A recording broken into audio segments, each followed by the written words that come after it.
একটা ছোট্ট গ্রামে থাকতো অরুণ নামের একটা সাধারণ কৃষকের ছেলে। পরিবারের অভাব অনটন ছিল নিত্যসঙ্গী।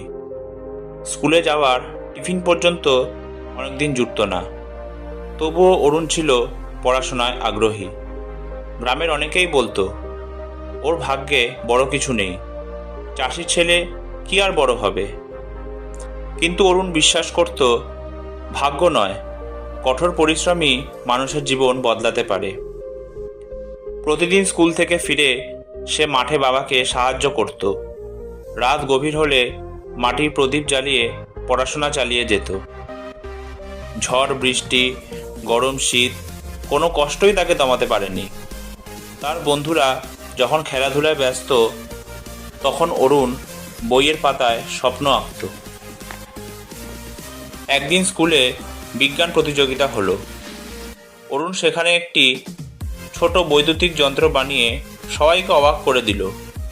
শিক্ষকরা বললেন, অরুণের মাথা ভালো, সুযোগ পেলে অনেক দূর যাবে। কিন্তু সুযোগ আসবে কোথা থেকে?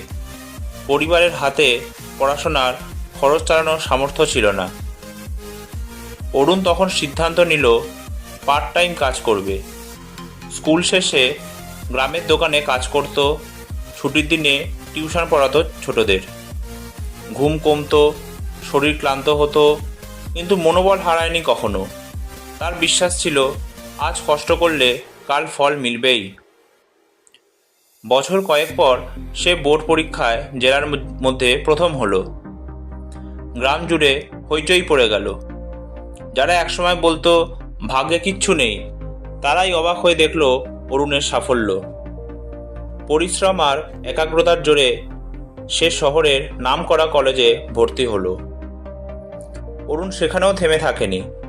লাইব্রেরিতে ঘন্টার পর ঘন্টা পড়াশোনা, নতুন কিছু শেখার আগ্রহ আর নিজের ওপর অগাধ বিশ্বাস তাকে এগিয়ে নিয়ে গেল। শেষে সে প্রকৌশলী হয়ে বিদেশে চাকরি পেল। গ্রামে ফেরার সময় অরুণ সবাইকে বলল, আমার ভাগ্য যদি নির্ধারণ করত, আমি আজও খেতে হাল দিতাম। কিন্তু আমি বিশ্বাস করেছি ভাগ্যের ওপর নয়, পরিশ্রমের ওপর ভরসা করতে হবে। কঠোর পরিশ্রমই মানুষকে ভাগ্যবান করে তোলে। তার গল্প শুনে গ্রামের অনেক তরুণ নতুন করে স্বপ্ন দেখা শুরু করলো।